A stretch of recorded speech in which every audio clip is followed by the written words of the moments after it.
მოგესალმებით BMG-ის საინფორმაციო სამსახური იწყებს პირდაპირ ეთერში მუშაობას ბიზნესსა და ეკონომიკაში მიმდინარე ამბებს მე ჟურნალისტი ელენე გოგბერაშვილი წარმოგიდგენთ. ივანიშვილი რუსული კანონების ამოქმედებას პუტინისა და ლუკაშენკოს სცენარით იწყებს არასამთავრობო ორგანიზაციების ნაწილი განცხადებას ავრცელებს.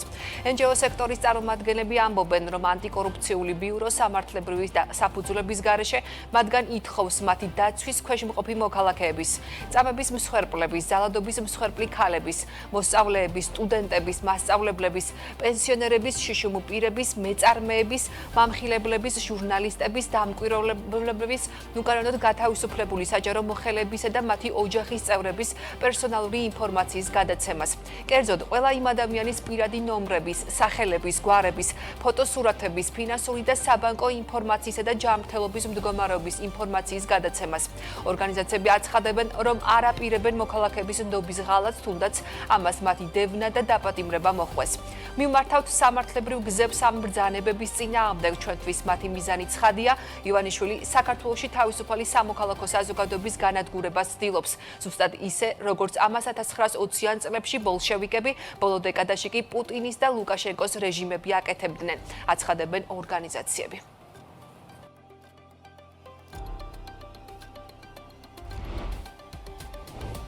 დიდი ბრიტანეთის საელჩო ქართული ოცნების მთავრობას მიმართავს და მოუწოდებს ადგილობრივი თვითმმართველობის არჩევნებისთვის ეუთოს დემოკრატიული ინსტიტუტებისა და ეუთო ოდირის სადამკვირვებლო მისია მოიწვიოს. საელჩო განცხადებას ავრცელებს, სადაც საქართველოს მთავრობას ახსენებს, რომ დიდ ბრიტანეთსა და საქართველოს შორის თანამშრომლობა ეფუძნება ერთობლივ ვალდებულებას, გააძლიერონ დემოკრატიული პრინციპები და ხელი შეუწყონ სამოქალაქო საზოგადოების როლს ორმხრივ თანამშრომლობაში და რომ ეს ვალდებულება ასახულია 2019 წელს ორივე მთავრობის მიერ ხელმოწერილ სტრატეგიული პარტნიორობისა და თანამშრომლობის შეთანხმებაში. მითითებულია, რომ შეთანხმების 351 მუხლი ასევე ავალდებულებს ორივე მხარეს უზრუნველყონ სამოქალაქო საზოგადოების ჩართულობა დიდი ბრიტანეთისა და საქართველოს ურთიერთობებში. როგორც ჩანს, ქართული ოცნება აღნიშნული მოწოდების გათვალისწინებას არ აპირებს. ირაკლი კობახიძემ დღეს მედიასთან განაცხადა, რომ სტანდარტული პრაქტიკით მხოლოდ საპარლამენტო არჩევნებზე ხდება ხოლმე ეუთო ოდირის მისიის მოწვევა. ამ შემთხვევაში კი ოცნება ფიქრობს, რომ ზედმეტი იქნება ეუთო ოდირის დატვირთვა თვითმმართველობის არჩევნებით. დიდი ბრიტანეთი ბევრი წელია მხარს უჭერს სამოქალაქო საზოგადოებას საქართველოში, მათ შორის ამომრჩეველთა საგანმანათლებლო აქტივობებს, აფინანსებს ადგილობრივ საარჩევნო სადამკვირვებლო ჯგუფებს, რომლებიც მუშაობენ საერთაშორისო სტანდარტების შესაბამისად და მონაწილეობას იღებენ ეუთოს დემოკრატიული ინსტიტუტებისა და ადამიანის უფლებების ოფისის სადამკვირვებლო მისიებში საქართველოში. საქართველოს მთავრობა თავად უჭერდა მხარს ამ საქმიანობას და ჩვენ კატეგორიულად არ ვეთანხმებით ამ საქმიანობის აღწერას, როგორც პროპაგანდისა და ექსტრემიზმის დაფინანსებას. ეს არ შეესაბამება სიმართლეს. საქართველოს კანონმდებლობა ითვალისწინებს სადამკვირვებლო ორგანიზაციების მიერ მონიტორინგს, რაც პროფესიონალური და გამჭვირვალე საარჩევნო ზედამხედველობის მნიშვნელოვანი ნაწილია. ჩვენ მოუწოდებთ საქართველოს მთავრობას მოიწვიოს ეუთო ოდირის მისია ოქტომბრის მუნიციპალური არჩევნების დასაკვირვებლად და გაითვალისწინოს 2024 წლის საპარლამენტო არჩევნებთან დაკავშირებული ოდირის საბოლოო ანგარიშში გაცემული ყველა რეკომენდაცია. ეროვნულმა ბანკმა რეფინანსირების განაკვეთი კვლავ უცვლელად 8%-ზე დატოვა. მონეტარული პოლიტიკის კომიტეტის შემდგომ გავრცელებულ პრეს-რელიზში სები წერს, რომ გრძელვადიანი ინფლაციური მოლოდინები სტაბილურია. შესაბამისად, ოპტიმალურად მიიჩნიეს განაკვეთის შემდგომი ნორმალიზების მიმართ ფრთხილი მიდგომის შენარჩუნება. ამასთან ცენტრალური ბანკი კვლავ განიხილავს როგორც მაღალ, ისე დაბალ ინფლაციურ სცენარს.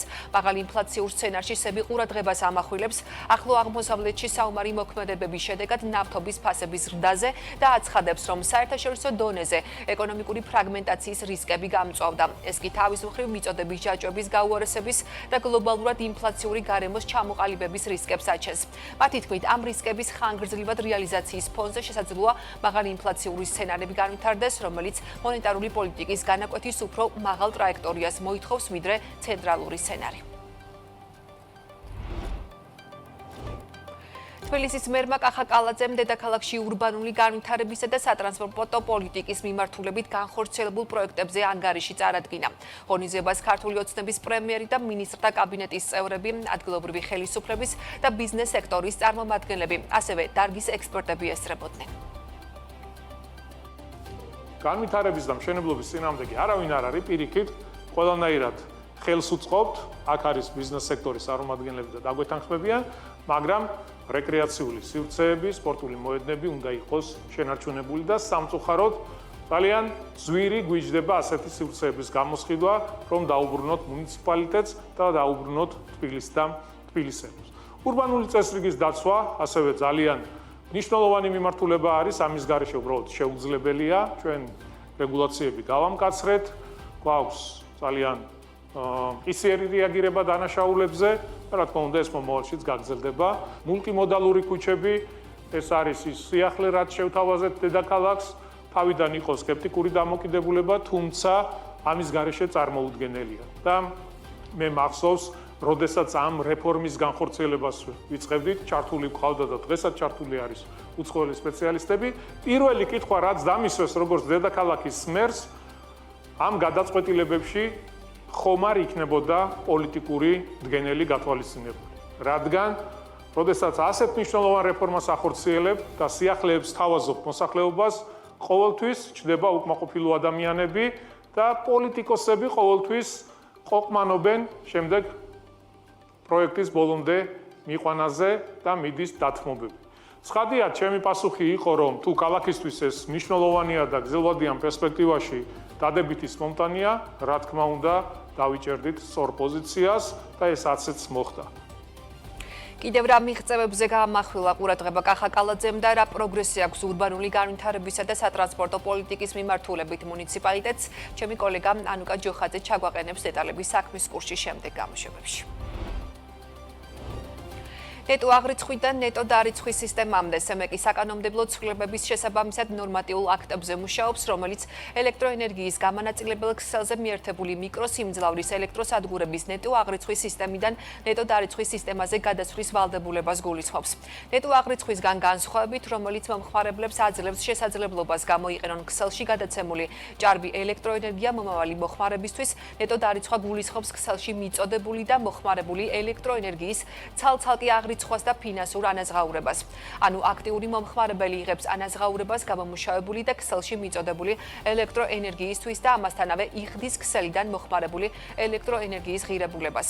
როდიდან ამოქმედდება ნეტო დარიცხვის სისტემა, დარჩება თუ არა მზის ელექტროსადგურები მიმზიდველი ახალ სისტემაში, რა იქნება ტარიფი და ასე შემდეგ. თემაზე 15 საათსა და 30 წუთზე სტუმართან ერთად ვისაუბრებთ. თორნიკე დარჯანია, საქართველოს მზის ენერგიის განვითარების ასოციაციის თანადამფუძნებელი შემოგვერთდება პირდაპირ ეთერში.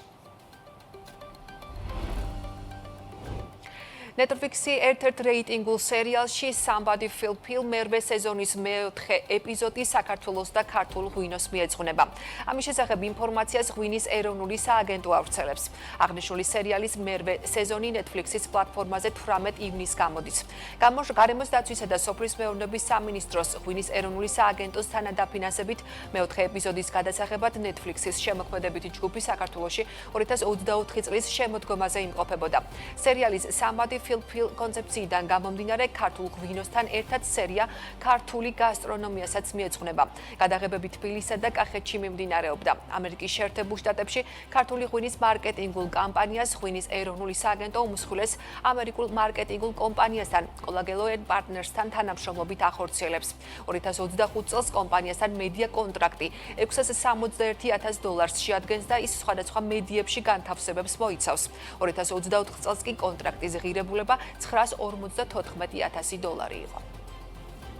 მოგეხსენებათ, რომ ერთ-ერთი გამორჩეული და სტრატეგიული ბაზარი გახლავთ ამერიკის შეერთებული შტატები, სადაც ჩვენ ტრადიციულ კომუნიკაციასთან ერთად, როგორიც არის დეგუსტაციები, გამოფენები, ღვინის სპეციალისტები, სხვადასხვა ბეჭდურ მედიაში სტატიები ქართულ ღვინოზე, ბოლო რამდენიმე ხანია წარმატებით ვიყენებთ ასევე სოცმედია კამპანიებს. ერთ-ერთი გამორჩეული, რასაც საფუძველი ჯერ კიდევ შარშან ჩაუყარეთ, გახლავთ Netflix-ის ძალიან ცნობილ შოუში, დოკუმენტურ სერიალის მერვე სეზონში სპეციალური სერია ქართულ ღვინოზე და ქართულ გასტრონომიაზე. ჩვენ ჯერ კიდევ შარშან გვყავდა სტუმრები ჩამოყვანილი, რომლებმაც შექმნეს ეს სერია, გადაიღეს ადგილობრივი ტრადიციები, ადგილობრივი ღვინის წარმოება და ეხლა უკვე Netflix-მა თვითონ დაანონსა მერვე სეზონი, სადაც ერთ-ერთი სერია სწორედ საქართველოს ეძღვნება. ასეთი იყო საქმიანი ამბები ამ დროისთვის. განახლებული ინფორმაციით ზუსტად 1 საათში გიბრუნდებით პირდაპირ ეთერში დროებით.